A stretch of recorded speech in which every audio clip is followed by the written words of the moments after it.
ko whakatolo ka katoa ato mo e talamalo e whanua mo e Lotu.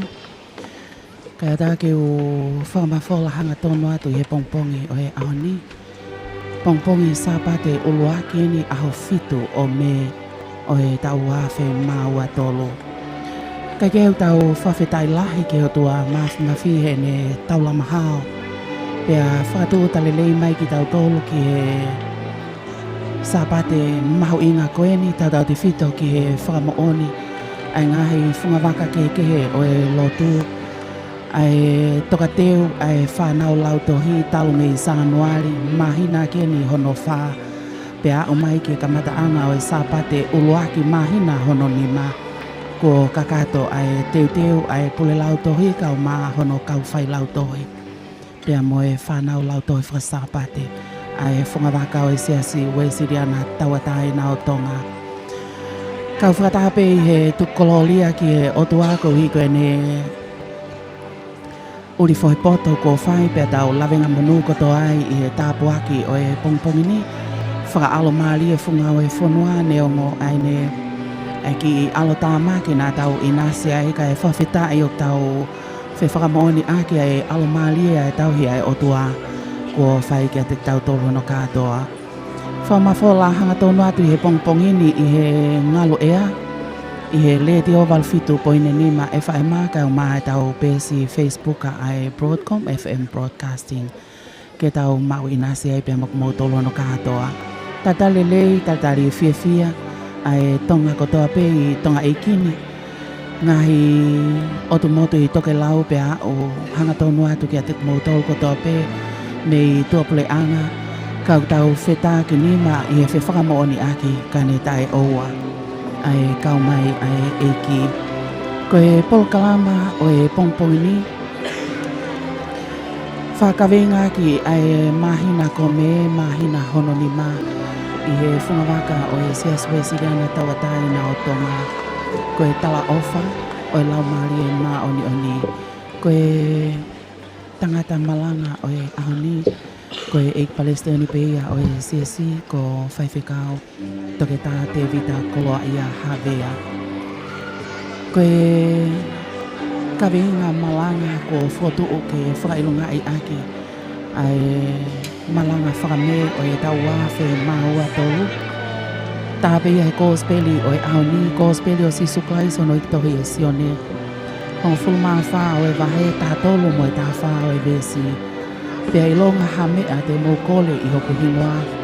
Te whaia ko hi ke whalang langi i ai tamai i e alo. Neongo pe koe hahame a te mokole mea te au i hoku hingoa. Te whaia. Koe hoko o e polokalama o e o wau malanga o e pongpongi ni. Koe humai eiki e tataki peia e whanau lautohi. Whakasāpate e Falelotu. Whamanatu Centenary o e Lotu. Kau whakataha pea i e whanau lautohi a Taufa'ahau. Pea mo kolomotua. Koe whaihiwa ai lautohi whasāpate i he ahoni ko Siasi Mafile'o. Ui ke he Lotu koe eik Palestini peia ka koe tangata malanga peia o e ahoni. Koe himi uluaki koe onongiau mahiwa. Koe e me atu ai eiki plinisi Taufa'ahau Manumataongo Tukua'aho. Vesi uluaki ia vesi hono tolu. Me atua ia prinsesi Halaevalu mata'aho Tukua'aho. Pea koe vesi ono me atua ia prinsesi Eliana Tukua'aho. Koe Lotu tau mao lau atu ia ngai kalasi lalahi. Kalasi nima mo kalasi ono o lautohi whakasāpate a kolomotua. Aia koe ni ia ni te nau whahoko a te Lotu tau mao ko wheao mo Lotu hawea. Ko whanga malupo, sāresi niupalavo, folau whaleawha, so si whatori i noke Mafile'o, manase whanokalafi, mo moeata whaleawha. Koe toko walu ia te nau whahoko atu ai Lotu tau mao. Koe sāme whawheta i koe tolunga fulumātaha o e ngahe sāme ves uaki ke nima. Hong fulu mā nima mo hong fulu mā ono o e vesi koe kalasi ono ia a kolomotu a. Ves uluaki ko mele fetu'aho. Ves tolu o whange tu itawake.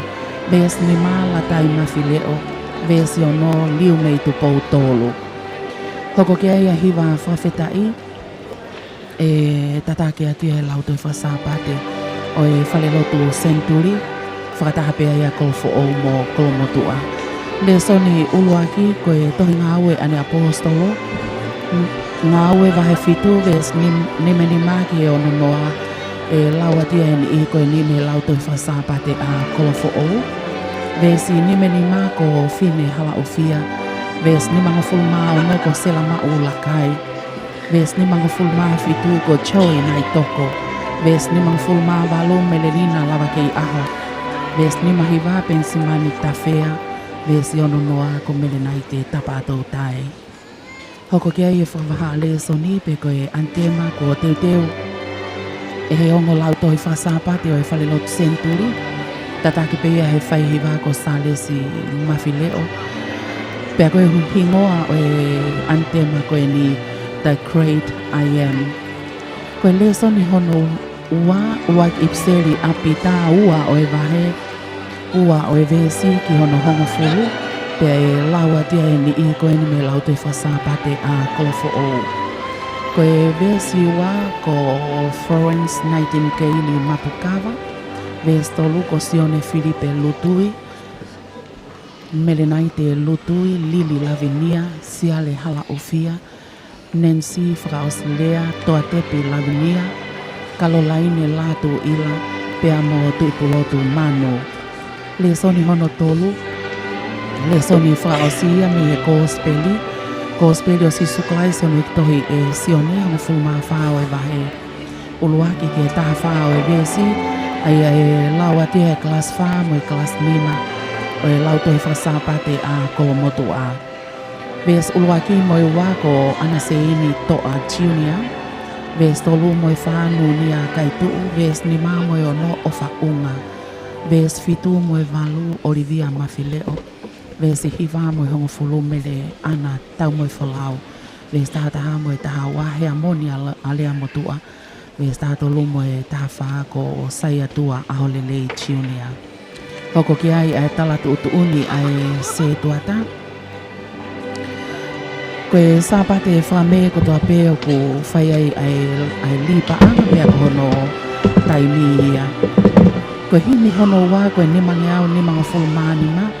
E lau ia e ni ili koe nime e lau te whasapate a Taufa'ahau. Nime e himi ves uluaki ko eukaliti halaufia. Ves i tolu Eliesa lile. Vesi ni ma heu i manutafa whengeloake. Vesi o no ko palu tui pulotu. Hoko ki ai o wau malanga o e pongpongini. Whakahoko hatu pia e Palestini o e Siasi whaiwhikao toheta te vita koloa ia havea. Ko e himi whakaosi ko e ono ngeau ni mango fulmataha. Ono ni mataha o e himi. Pea e laua tia e klasi ua mo e klas tolu. O e lauto i whasapate a kolomotua. Ves uluaki, sere maia i lolahia. Ves iwa viriami tāfolo. Ves ni mago Sarah whaingaa. Ves i onoko Solomone ni usini. Hoko ki ai kelesi pia mo e tangata malanga o e ahoni ko eik Palestini whaiwhikao te vita koloa ia havea. Hoko ki ai eiki mawhita taki peia e whaihiva ai ongo lauto i whasapate. Pea whakaos aki ai whasi whafonua. Ko e kakato ia o e polkalama ko au taki mai ke whakahoko atu. Whakatau lama aki ki tautolu he wau malanga o e pongpongini. Ka koe whakamahu i ngā i ki a te tautolu neongo ai ngāhi whaingata ake kena tau wheko ki moia. O hange ko e tau ko o si. Mai kai tatau ai ahonia mo e tau ko o si. Lolotonga ai loloto ai whanua ko i koe whaingata o e pa ai mo unga whika o maa ai ngai whaingata o e COVID tahi wa. Tatapu ni ai ngai kau a whanua pia whakahoko pe ai ngai whatungia lotu i api. Whawheta i koe ahone. Ko tatala ai pulonga ko ia kai whai e eiki. I he iwi hono lau maali e maa o ni e ngā ue mai ho tau lotolotonga. Pe tau kau whakataha. I he o wau malanga koeni. Whakahoko hanga tonu atu me Falelotu, whakamanatu, Senituli o Lotu. Whawhiawhia e te wakai ki he fofonga whakaofa ai whanau kamata pia me kalasi kinti o a oai ki he kalasi lalahi taha ko e kalasi ono ia. Pek tau whamalo ia ai popo lelei o kwhai e ngahi mātou āmi api. I kai ngata pei hono teu I whaofa ai whanau. Ka koe teu e mea tokoni mo ngahi whatongia ke pe. Pea I kai koia pe ka kono a ko I foki. Ai ngahi le soni tau te whito ke ngahi kalasi iki ange. Kalasi kinti. Pea pehe ke kalasi taha mo e kalasi ua. O wau malanga o e pongpongi ni e lava kakato ia pea e hoko atu ai pea mo e katoanga lau le soni ai whanau. Ka koe aho mahu inga lahi eni e taha I aho tu o taha I tau oange ai whainga maali e ma e whanau ai siasi whanau lau toi whasapate.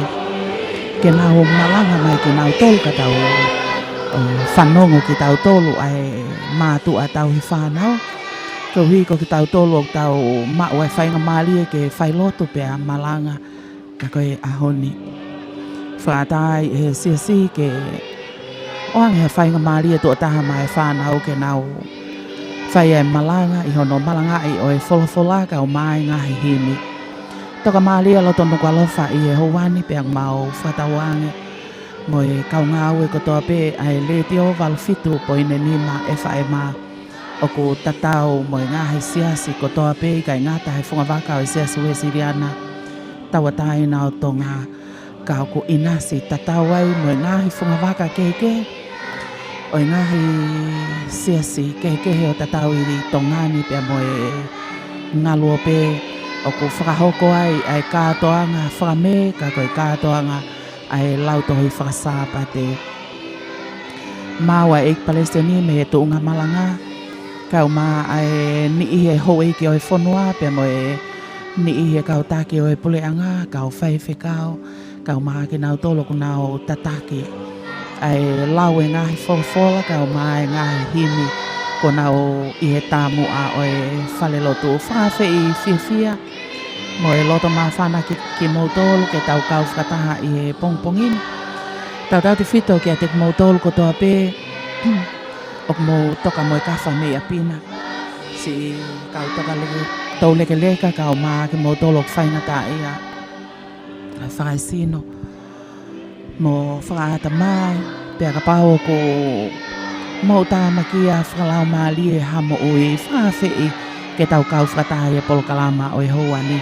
Mo tolok mamata hanga tonu mai I he pesi Facebook ai Broadcom FM Broadcasting ko si mea I he mea anga o kinau tol me he fale o e tui o e whonua kinau tol ko toa pe o kunau mea atu I he himi uloaki himi ono ngiau mahi wa Pilinisi Taufa'ahau Manumataongo Tukua'aho Pilinsesi Halaevalu Mata'aho Tukua'aho Pea mo Pilinsesi Nanasi Eliana Tukua'aho Ko nau mea meo nau mea anga Pea ko whiwhia ai Tonga kotoa pe I he tai moa ai Falelotu po Pea mo e hoeiki o e whonua I hono malanga ai o e gospeli I he ahoni. Ko e tā whakaosieni. Mo e whakatawange pe o ku whainga maali ai mea kotoa pe. Toka maali e mea kotoa me I apina. Mo e whakawhi I whiwhia ki mo tolo no katoa. Ke tau kau whakataha I he polokalamani.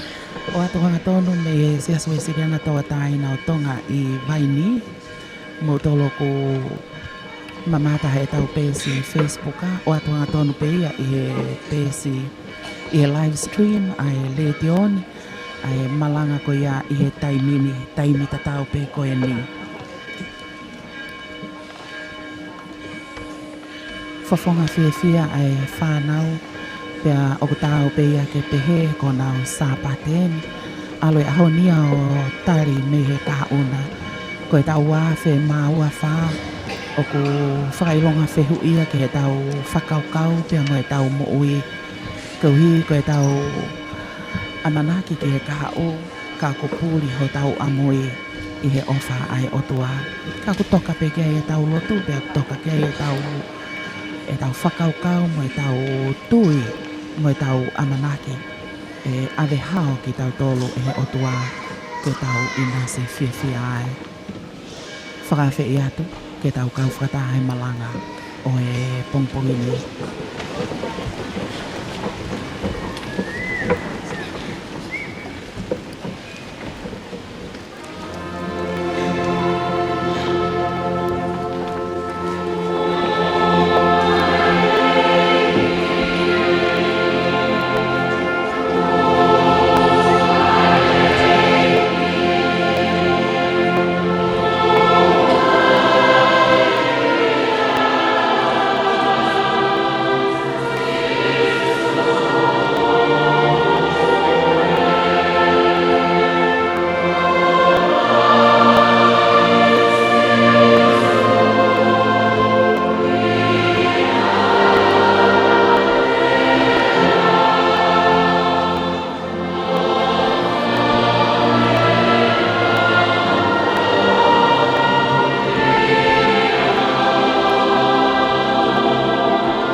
To him and placed the child among them, and he said, "Truly I tell you, unless you change and become like little children, you will never enter the kingdom of heaven. Therefore, whoever takes the lowly position of this child is the greatest in the kingdom of heaven." Te daulot, haere mai, lau mari e. O ngauhi ki mautolu, ke mautahau, pia moho pure anga. Wawhai te mai mo alo, mo lau mari maani oni. Amen.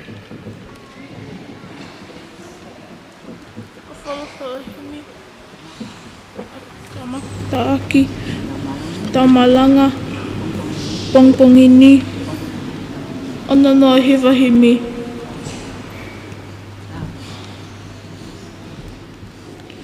O kukumi he eiki, ai whānau mamana, o ku tau ki nau tolu, ke whaha lakanga. Pea tuu eni tohi, ai hamo hingoa, ai koloa kano kato, ai eiki sihova.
hange pe koea ka oloa ki foha hene to'o pe ma'ana a mea katoa pene to'o ne tohi a mohi ngoa a koloa kanokato a eiki sihowa.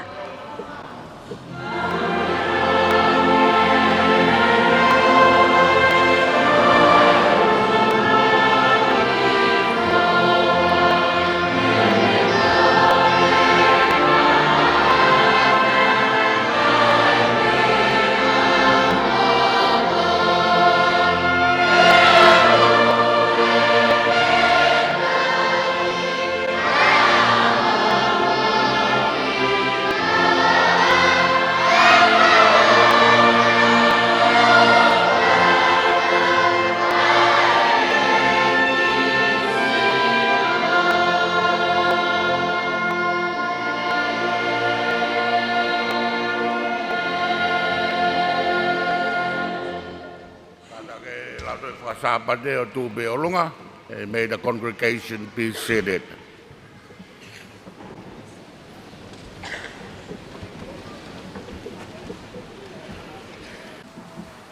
Katak ke Taufa'ahau tau mau. O ka tafoke anga kovi me angovi ko ne feia.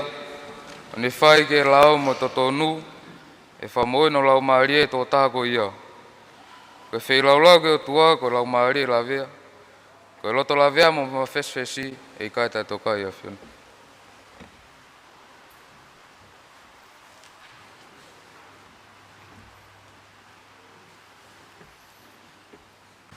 O kui eki ko tau o toa, ai whai mesi me whawhamore more. E ko tau anga tuu ke te ia. Me ko ikai te tau whaongo, ke re o sihova ko tau o toa. Ke whau e ngai lao na ni fua tuu i o tau ao.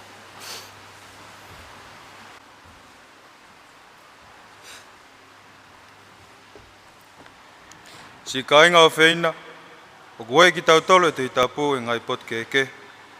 Ke tau whakaha mo vete tau ngai hanga halau me anga kovi. Ka ke ewa na tau kāka, o ufi ai e ao toa mafi, ko e tau tamai ki e vani. Ka ke tau whakaha pe i he anga vai, me anga malu, mo loto whatomala, mo tala ngofua.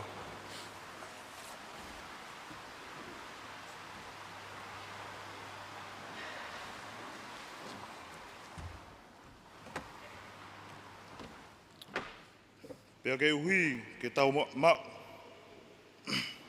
Hono whakamore i anga rei. Me alo of, ai ne a whio.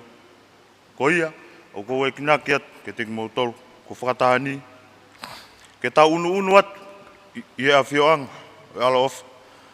I e mao ni e loto, mo anga vai. Pea ke mauangi mui ke te au.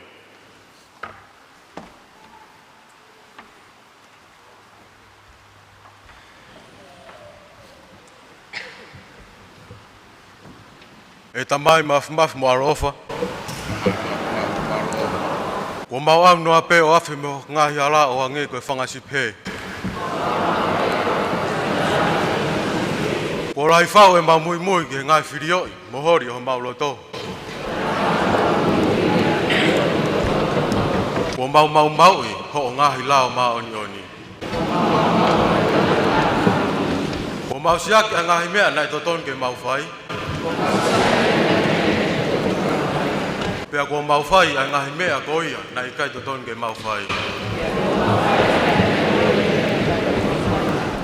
Pea uki kai ha mau malo. Ka ke alofa mai a Fiona ka teki mau tolu ko e kau anga hala o ku hausia.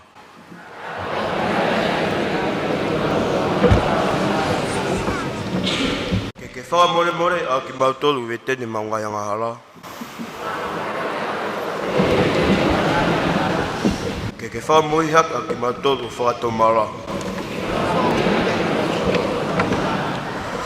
O hange ko ngai tala ofa ni whakaha ki mamani, ia kai sisu ko mau eki.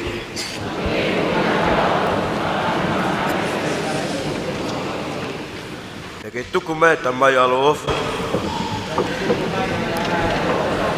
Koe uhi ko ni a whio. Ke mamui aka mui, ai anga whaatua, maani on, mo whapatapat.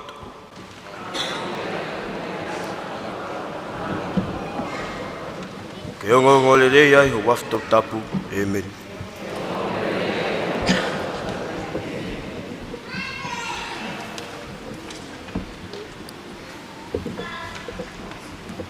Ke tau Lotu. E siawa, mau kore ki ate koe.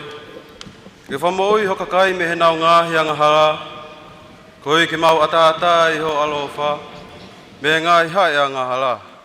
Aia ko mau whai koa a mau vai vai. Pēku mau kore. E whaka mai ho lau maare maani o ni. Koe ke mau whaia ne ngāhi mea. E ho i ai ho whinangalo. Pēke maa morerei hono toi o mau moui. Kai whai. Pea mau hokosia e whewhia angata e ngata.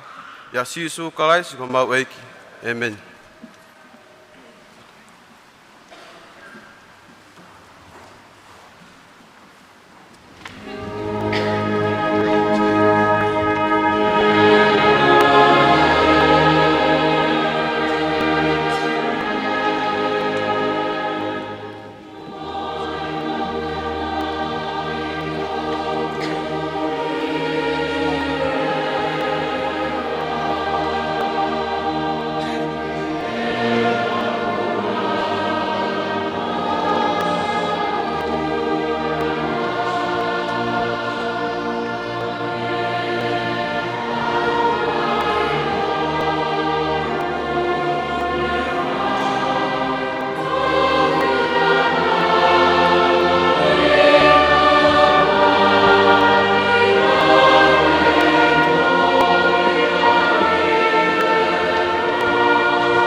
whakamoia ki mautolu.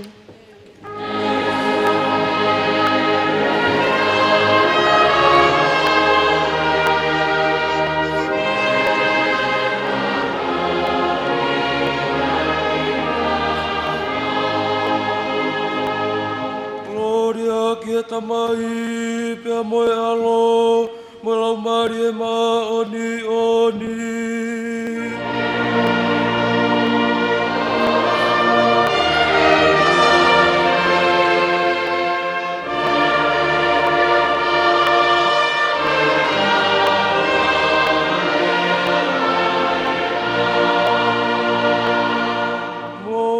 Whakamalo ki a Sihova.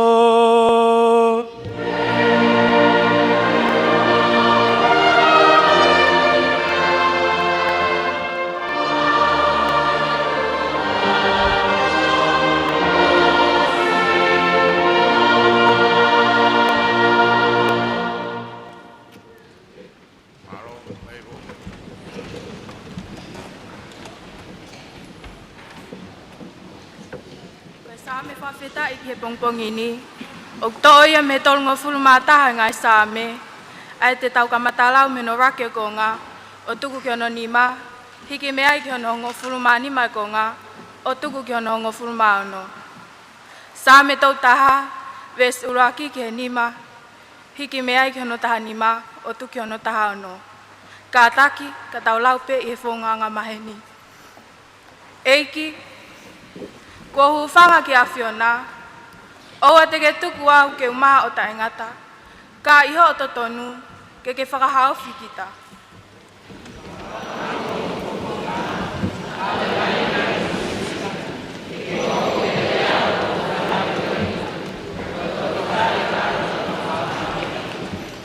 He kohoku mo unga mo hokoloa a Fiona, pe te ke tauhi mo takiau koe uhi ko huafa.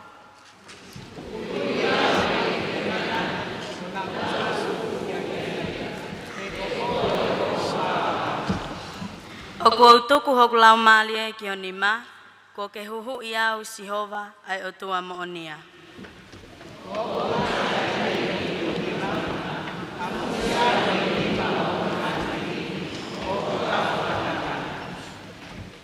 Ke whakaolo mai ho fofonga ki ho tamai o eiki, whakamo ui au ki ho mesi. Amen.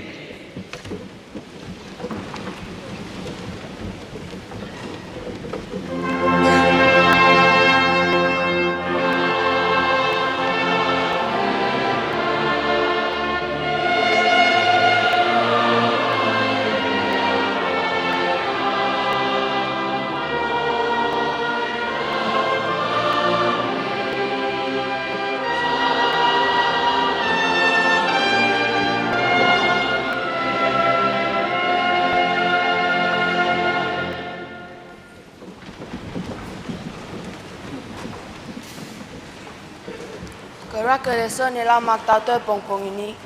To ia me to hanga au na apostolo. Fito vahe. Ai te mau kamatalawat me ni mai vesi o tu ki ono no. Ngau vai fitu ves ni menima ki ono no. Ai ak pe hono falea. Ka ko fonu ia e lang mali ma oni oni. Pe ia ne sio fo mama ke langi. Na ne ilo ai sikaina o tua pe mo sisu. O kune tu me to matau ai o tua pe ne pehe.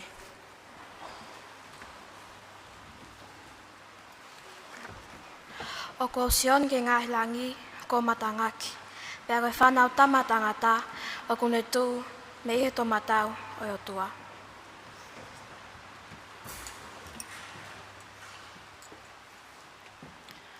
Pea nau whukalo o nau tāpuni o nau te ringa, pea nau o taha kia te ia.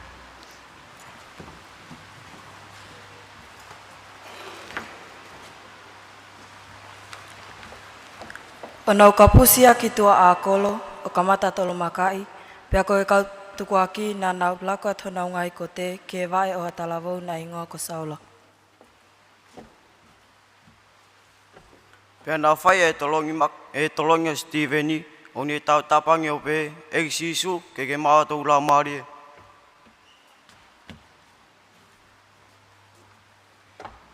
Pea ne tu ulutui o kalanga le o lahi, eiki, owana alau ayanga halan ki a teki nau tol. Pea yene lea pehe na ane mohe, ko ngata ngai a rake leson ke pokpongini.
koe hiwa whawahale so mi, tatake peongo lauto whasapate kolo mutu ana kolo fo. Oktoia me ulak ipseli apita, ua wahe, ai te makamata lau me no ua vesi, o tuki honongo fulu. Ulak pita wahe ua, vesi waki hongo fulu, ayok peheno whakalea. Pea mou whai o hange koe whanau tok wha elei, o mou holi ke hua kau whakaloto ok tae uhi. Koe uhi ke mou tupu ai ke au sia e whakamoui.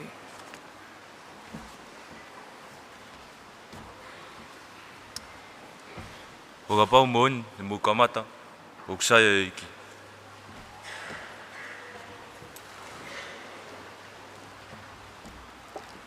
Aia e o mo unu ki ai, iyo ki e maka mo ui, aia ko whakatale i e tangata, ka i e awhio ai o tua, ko maka taunga whiri, ko maka mahu inga.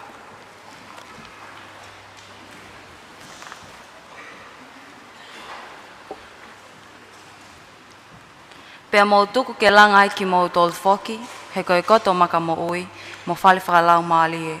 Ke mou hoko koe tunga taula e tapu, ke atwhi lau whakalau maali e. Ai au hoi fuai ai o tua, ia si sukalaisi.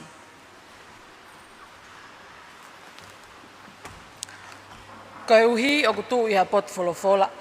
Koe ndi o kou ai Saione, mo maka tulikilahi. Ha maka kuofili, ha maka mahu inga. Ko ia aku tui whalala ki ai, e i kai whakamai.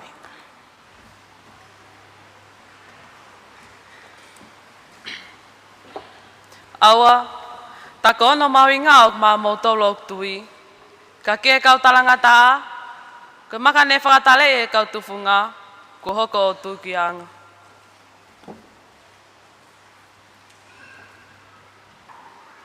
Koe maka tu ki anga foki, koe maka tu.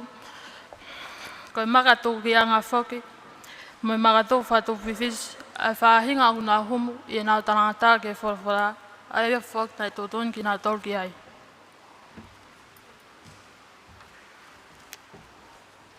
Ka koki mou tolu, koe haafili, koe tuunga taula eiki whakatui. Koe kakai tapu, koe whahinga o maane mea tonu. Koe uhia, ke ongo atu, ai ngahi lelei o ene awhio, aia, nā ne ui mai ki mou tolu me he pouli, ke maama whakaofo ana.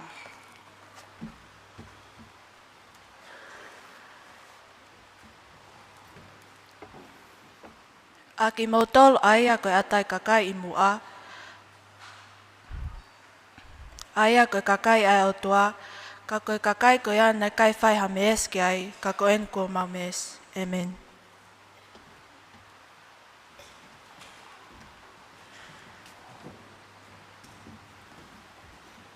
Leson me kosperi, hongo le reo si sukai sonik toi sione, hongo fuma wha wahe, te maulawat mano rake vesi, hongo fuma wha.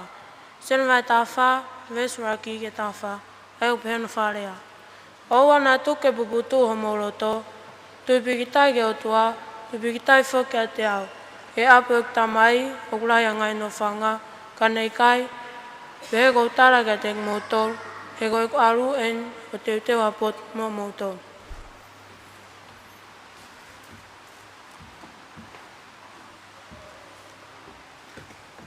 Pea neongo te alo te uteu ha poto mo motolu, ka te uteu haupe, pea te mau ki motolu ki a te au, koe uhi, koe poto kou iai, ke mo iai foki, pea koe poto kou alu ki ai, o mo ilo hono hala.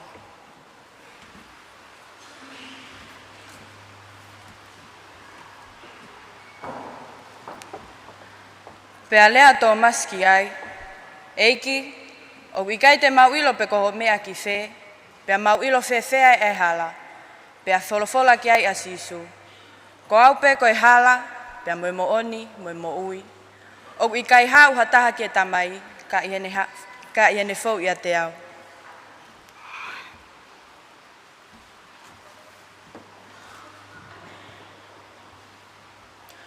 Kane mua usia a iloi o oku, pehe te mo lau iloi mo ekta mai. Pea oku mau kamata eni ke iloi a ene awhio, pea kua mau mataa ia. Pea lea e Filipe ki ai. Eiki, tuku ke mausio ke tamai, pea kua mafia Mafile'o.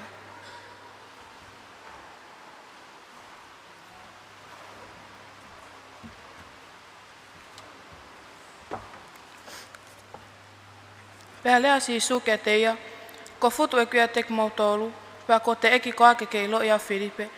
Ko ia kone Mafile'o, kone Mafile'o tamai, pea whewhe ai hope he, tuku ke mausio ke tamai, i kai ku ke tui o ko he tamai, pea ko tamai o ke te au, ko ngahi lea ko whai ke tek mautolu, o ki kai te ulea aki mea te au, ka ko tamai o kune whai ne ngahi ngawe e nena fo i au.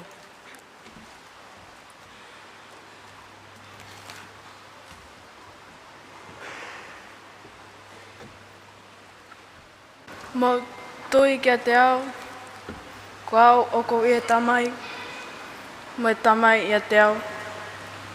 Pea kai, mo tui ko uhi ko ne ngahi ngawe. Ko awe o ko Latu, ko ia o tui piktai kia te au, ko ngahi ngawe o ko whai e Tongatapu ko ia. Ia, dene whai e ngahi ngawe o hulu atu, e ngai me ani, ko uhia ko e aruke tamai.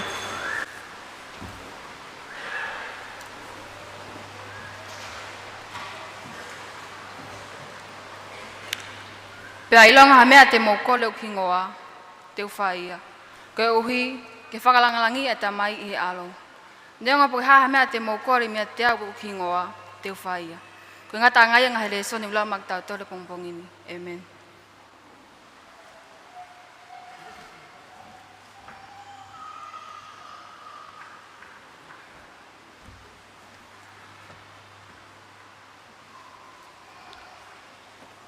Kore ke hu whaka ngai whatapu whahokat mei muan. Ka ata ke whahokat e tau ngai whanongonongo Siasi. Uraki ko tau katoa ngā whakamē ki he tauni. Tā ora ke hawhe ua, tā angaua i he ua. Ko tau sakalame niti ki he mahina ko me, e tok whakahoko ia i he sapate kahau. Ki kolomotua.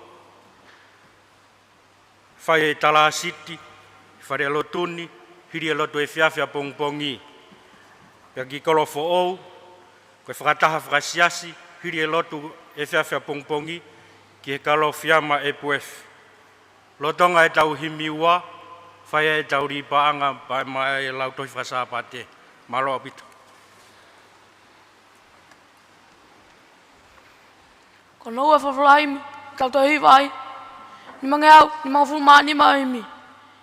Ni ma, ka take mau mea ki tau hiwa. Hanga mai me lang eiki, ki aua tamasi. Aua te ke tato kai, ka ke alofa mai.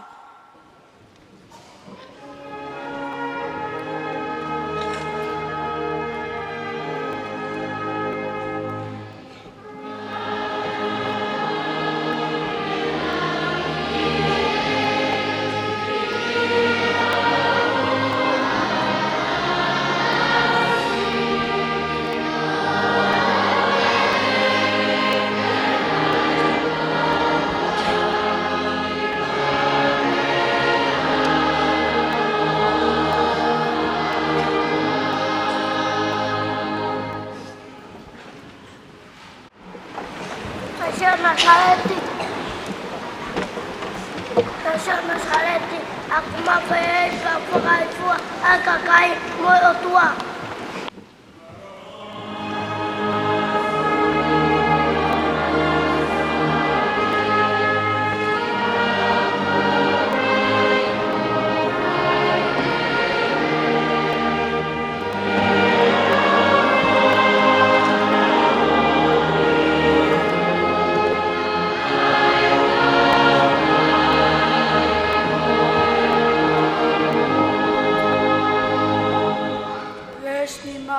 Tamasio na Saleti tukumai ho whai e ehi, ke uwhehia i he kovi he lea uri mo e loi.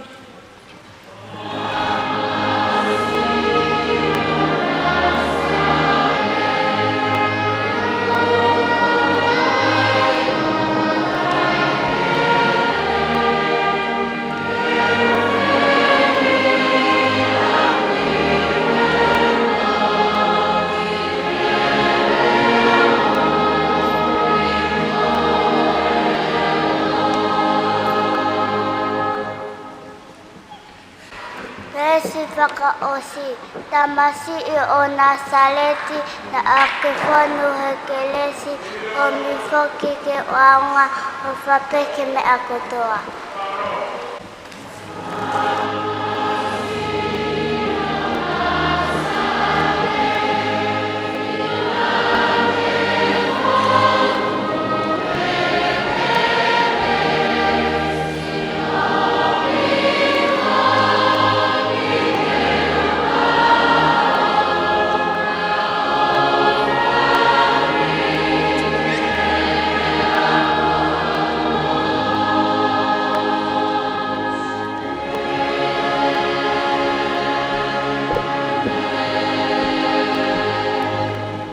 Tua maaf ke mau de mai whawana Fiona.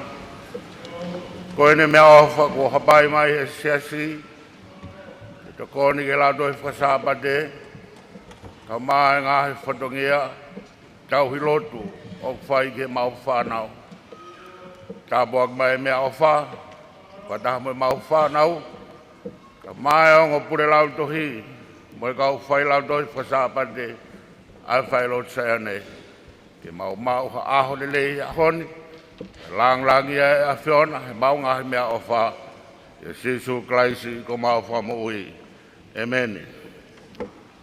Maro, o mea iwo.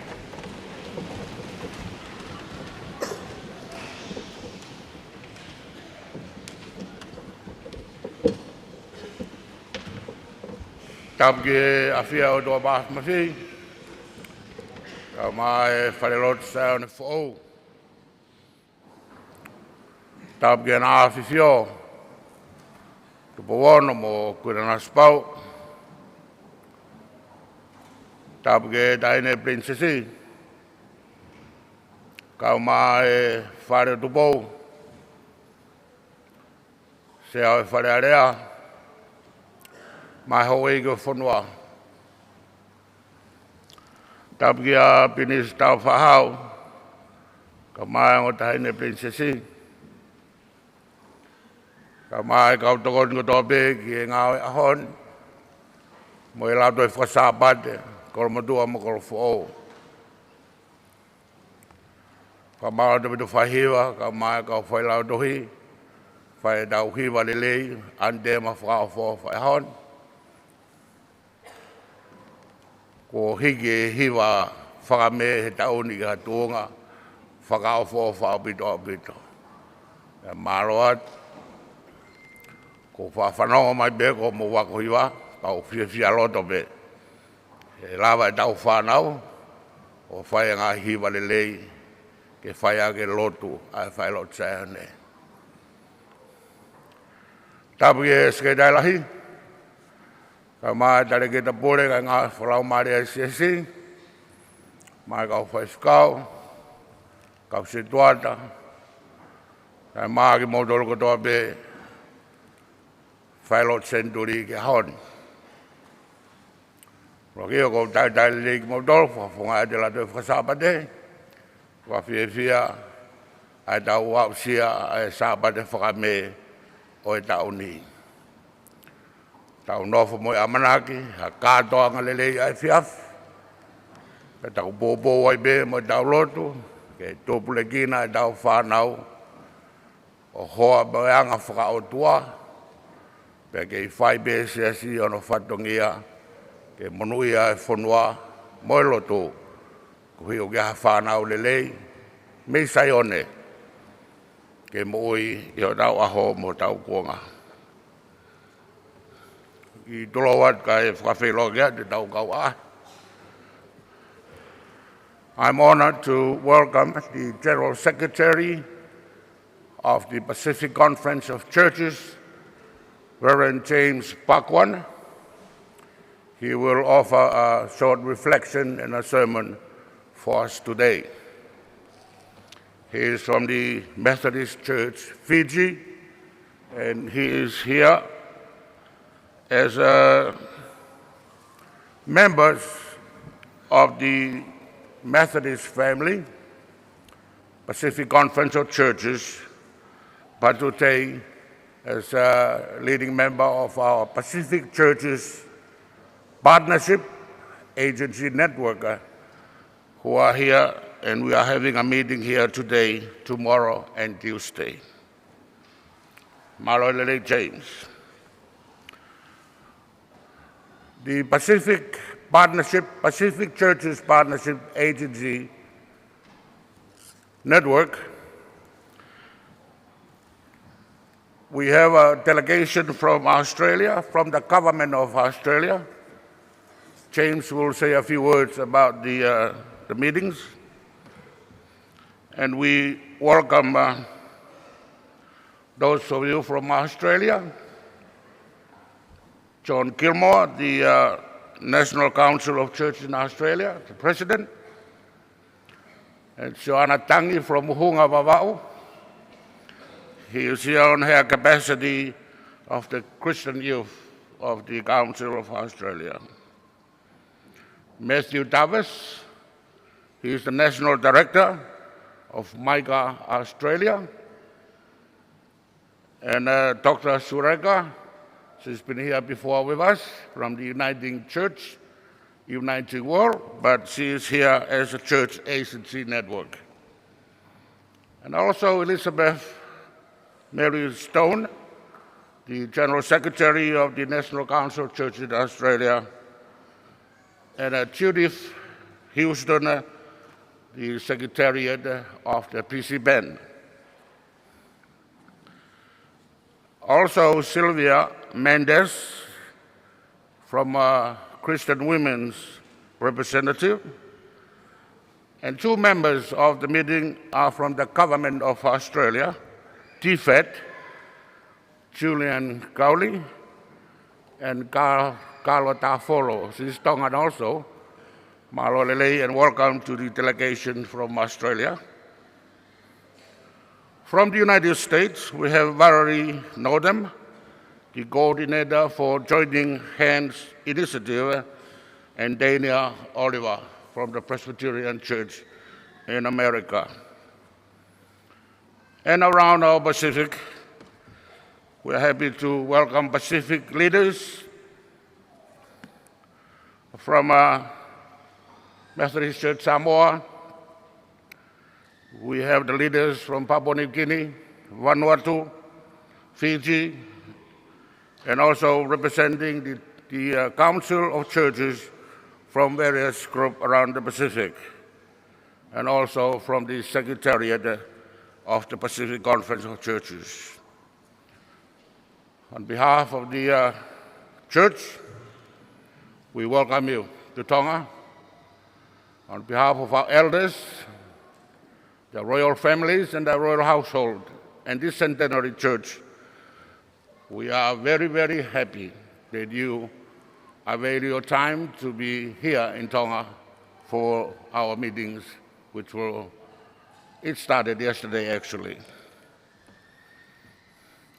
Also with us is Alan and Judy Morrison, with a group from the Kaluntura Uniting Church in Australia. They are here also on behalf of the church. Kamara David Homo Taidalele kau whafongon ke kau taki ni o e Lotu i Pasifiki. Kau nau hen ke whae ki whataha e toko diat. Ai tau taka Malanga ke uhinga e whataha koni. May I introduce the preacher for today, Reverend James Pakwana, the General Secretary of the Pacific Conference of Churches. Maro.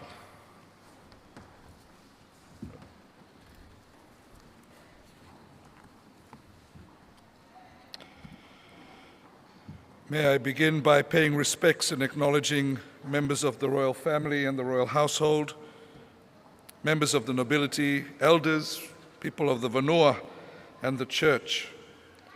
And I especially acknowledge our children today on this special Sunday. As a fellow member of John Wesley's community of people called Methodists, I bring you warm greetings from my home church, the Methodist Church in Fiji, a community of faith that owes a great deal to the faith of the Tongan missionaries as much as it does to missionaries from England and Australia. It is a reminder of the great sacrifices that people of faith from the Pacific have made to share the truth of the love of God revealed in Jesus Christ with other Pacific people. And as much as we celebrate disciples, apostles, and missionaries from long ago, we must always give thanks to God for the Pacific apostles of Christ, ambassadors of the kingdom of God, not just the kingdom of Tonga. I also bring greetings from the 33 member churches and the 10 national councils of churches that are spread across our 18 island countries and territories of our Pacific Moana that make up the Pacific Conference of Churches today, some of whom are gathered here, and acknowledge the church leaders who are gathered here this morning. My sincere appreciation to the President of the Free Wesleyan Church in Tonga, who as the moderator of the Pacific Conference of Churches, Reverend Dr. Tevita Have, is also my boss. And thank you for this opportunity to share the pulpit with you this morning and share a short message today as those of us who are members of the Pacific Church Partnership Advisory Network join you all for worship this morning. Reverend Dr. Have has introduced you to the members of the advisory network who are here, but I will just share a little bit about why we are here and what we are doing. The Pacific Church Partnership Program is a partnership between the Australian government and Pacific churches that recognizes that churches in the Pacific have an important role in the development of our region. It is an acknowledgement of the historic contribution to development by our churches in education, in healthcare, social services, governance, and social transformation, and the importance of the pastoral and prophetic and practical work done today in our Pacific communities, so that in the words of Jesus, we may all have abundant life. For those of us who work in the space where the church and the development and justice sections meet, sometimes it is hard for us when our language of faith, the language of our heart, is not respected as much as the language of development policies, or sometimes when faith, the faith of Pacific people, is not recognized. And as Pacific churches and Pacific communities, we have faced this when we have called for justice in our region, when we have spoken about climate justice for our brothers and sisters in the Pacific, for those still facing colonization in West Papua, Mauhinui, and Kanaki, when we talk about, from a faith perspective, of protecting the moana and the land from unsustainable extraction. Sometimes when we speak as the church, we are ignored, we are ridiculed, and we are criticized. But this is an example of how governments are starting to listen to the voices of the church outside of the Pacific.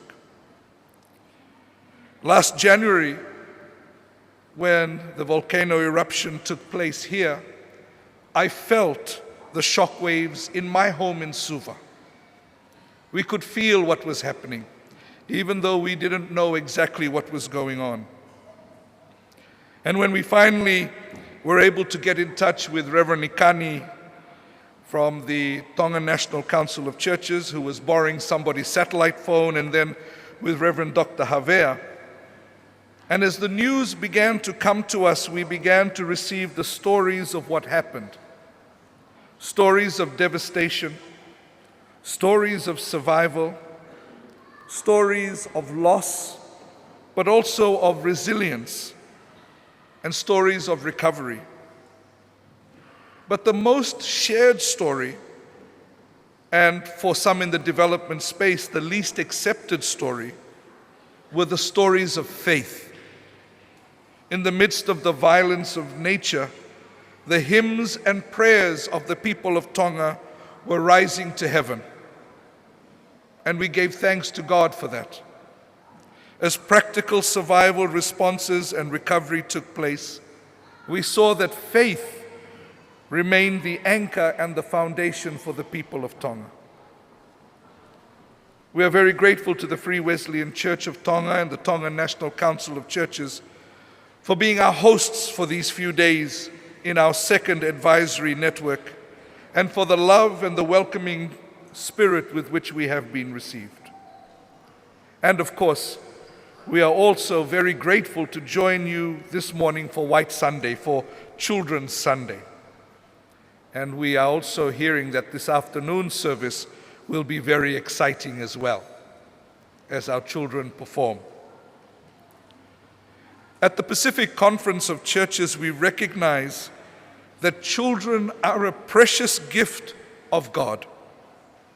And as we heard in the call to worship, Jesus himself called the children unto him and blessed them, and reminded the disciples that the kingdom of God belongs to those who will receive it as a child.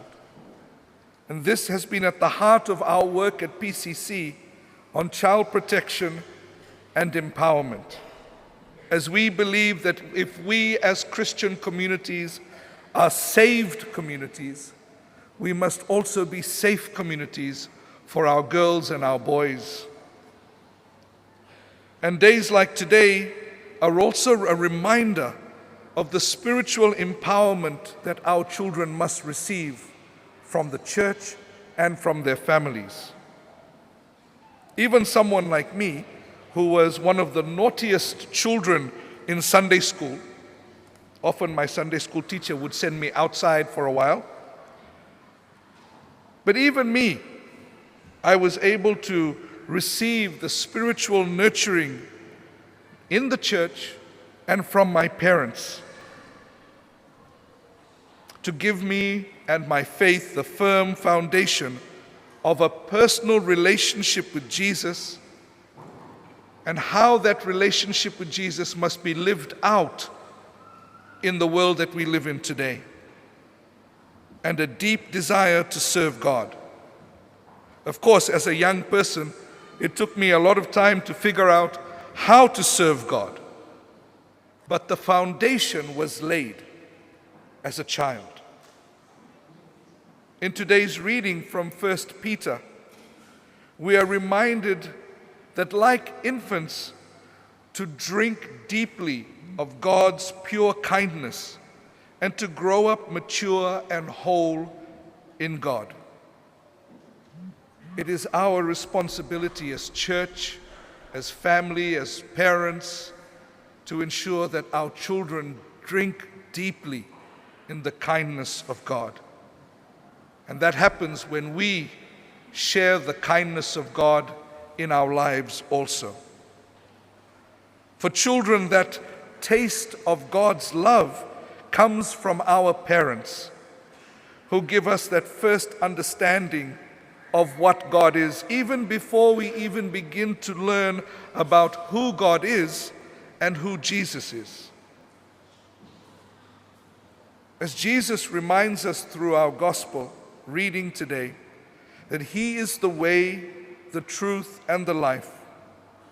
And as we work and as we pray to ensure that our children know the way, speak and live the truth, and experience the wholeness of life, and share this gift of God with others, we must make sure that we too are following the way, are speaking the truth, and are living the life that he calls us to.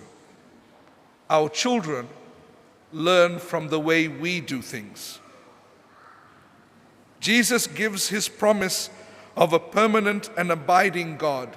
He says in our gospel reading, "Believe in God, believe also in me."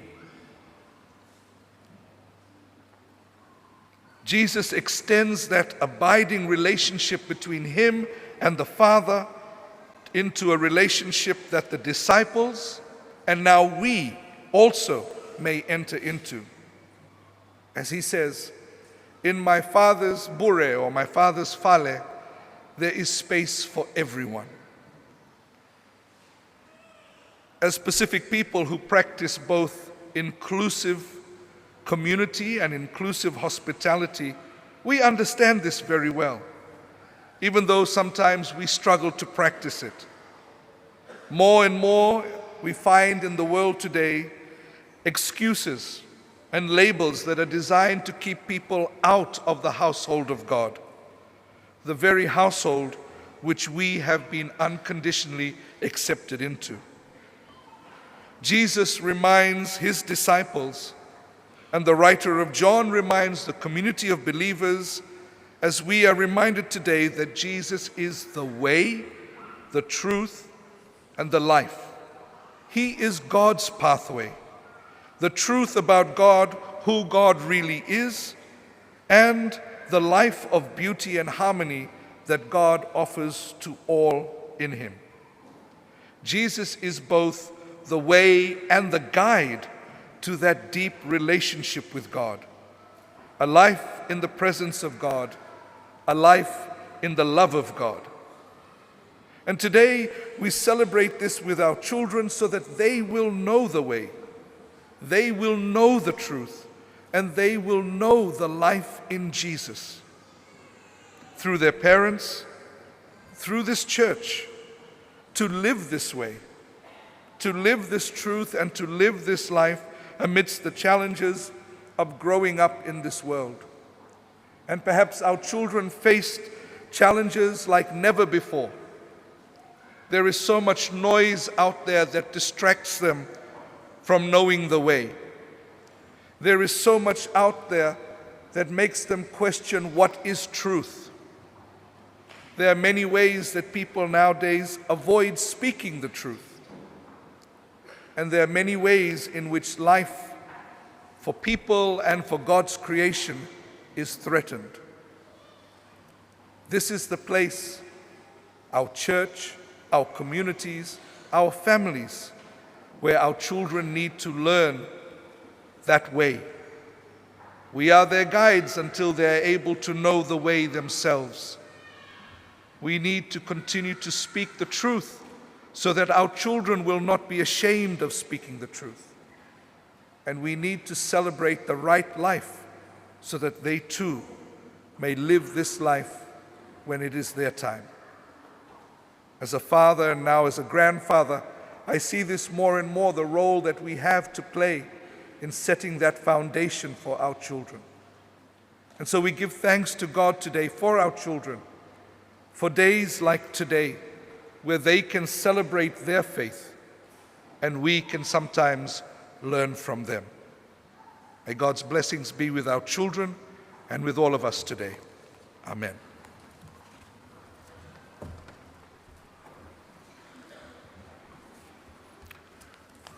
Malo Abito, thank you very much, Vinagavaglevu, Reverend James Pakwan, for your words, sharing your wisdom, and also the mission of the Pacific Conference of Churches, and also PCPAN. I'm supposed to translate the message, and I'll do my best. So at the end, we will have two different sermons. Panaulavdo, ko siona wa hetolwe sta hauno, tau maulo to dobe. Ko koreat mo teu, ke tau lau fada siona wa hetolwe sta hauno. Lau.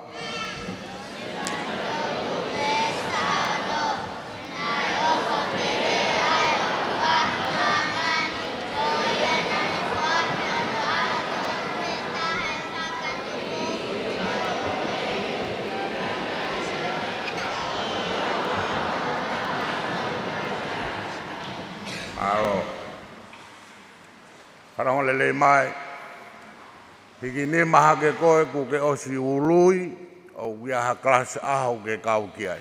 Lap dohi, ini maha. Toko taha, toko ua, toko tolu. Kai kia wia toko hongo fulu. He tau lau dohi ko na ului. Ko siona wa tolwe sta hauno o kune tala noa mai ke ofa lahi ai o tua gi maman. He kini mako ke fia he ofa ai o tua ki mamani. Hai fia. Hai fia. Soang hika to lam to hi. Malo. Hikine mago kai bege ke fia ko o fai o tua. Hai kai ke fia. Mari e golfo.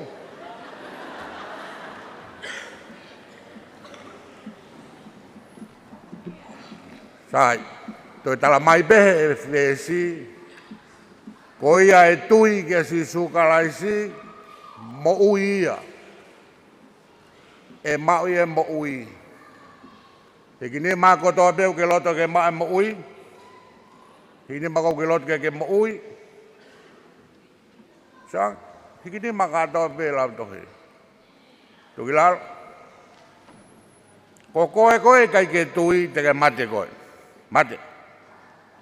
Sa kini mako ke loto pe koe ke mate. Heki golfo.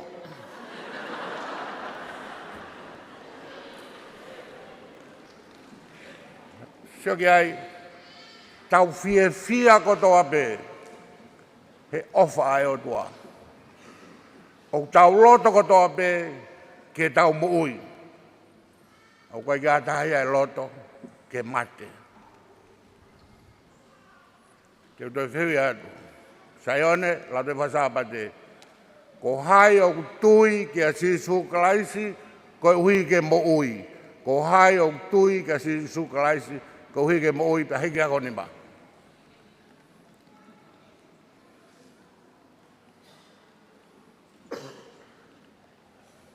Maro. Kau pai whikau, o stai ke lotu hui katoa. Ai Falelotu Centenary mo na Latu e whasapate. Ko e tanu magi ma tūpure kina, ko e mea e toki whai. Ko e ahon, ko whamoon ko toa, ko lo matua mo ko lo whao, ko e tau whanau. Ko nau tui ki he eiki, ko hui ke nau mo ui. Ta ko mea bea o whemau he siasi, ke tau whanau, ke nau tui ki he eiki, ko hi ke nau mo ui. Tua ke kiolunga, e la te whasapate, o ku ke tui ki he eiki, ko hi ke mo ui. Tuko toa.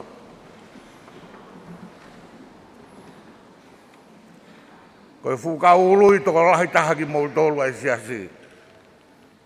Ta ko whambe ala whakamao popo, e whuka ulot whiu i koen, ke hoka anono tau hi whakarau maari e ki mou tolu. Mau kui ka wha mo Lotu. A tua maaf. Ko ki mau tolu enu mau tui. Ko ao ngai au lato e whasapate. Ke mau ilo ke ha whiona, mau tui ke ha whiona, mau fia ke mau mo ui, ke mau manawahe na mau mate. Tā boa ki mai e ngahi whakamooni, au tu i ho mau loto ngā. Pea ke tari ki nau tolu ki he siasi, pea hoka to nau wakini ki nā. I he lau toi whasapate, a kolomotua mo kolofo ou. Ke iai haka lerei, o e nau mo ui, i he siasi, pea mo e whamiri. Tā boa ki mai ki nau tolu ka maa ki maa tolu kotope, ia sisu klaisi ko mau whakamo ui. Amen. Mo mea hifo, whai tau him tuku. Paro.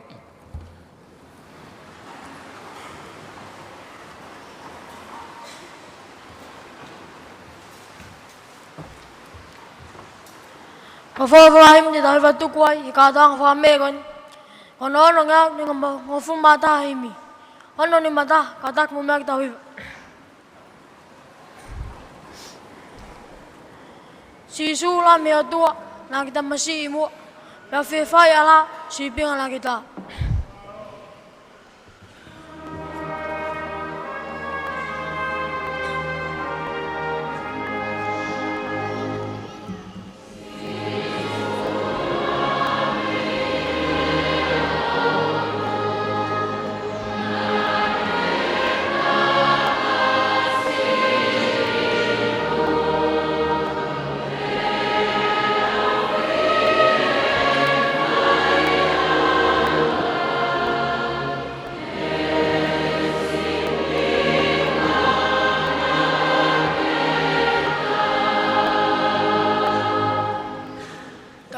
mea ke tatatau, e anga mo e lau, maa mo talangofua, e ao he o tua.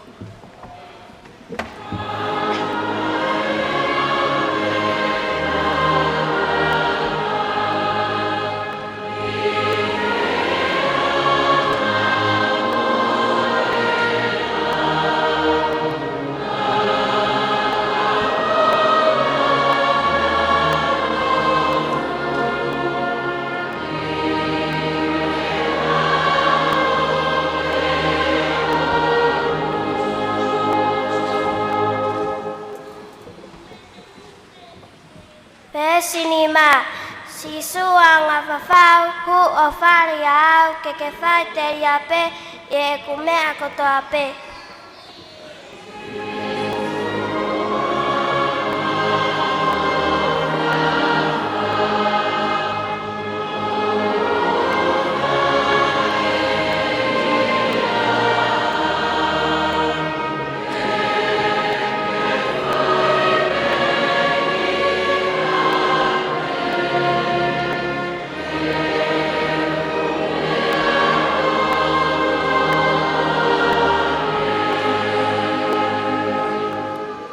Wesleyan, ka pēta ki a, ko kalaisia, pēu hau maoi pē, me kofuri pē.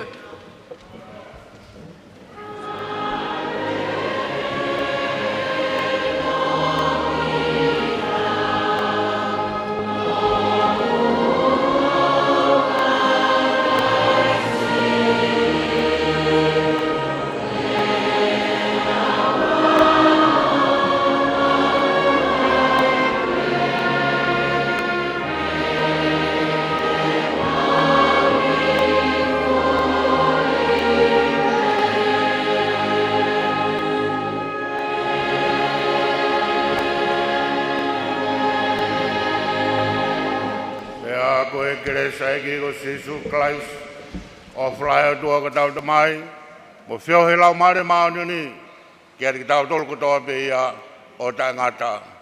Amen.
Ke lava kakato ia ai wau malanga whakoloa e pongpongini whahokanga tonu atu me Falelotu whamanatu Senituli o Lotu nei Lotu Nuku'alofa.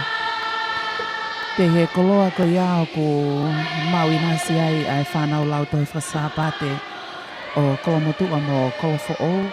Pe kai ko ia pe ka ku mautapo ake ai ak mo tolu ko toa pe mo mea mai mei apina.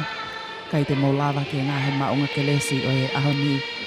E whakaukau o e fofola o e pongpongi ni tā ke kina ki tau tolu me e korosperi.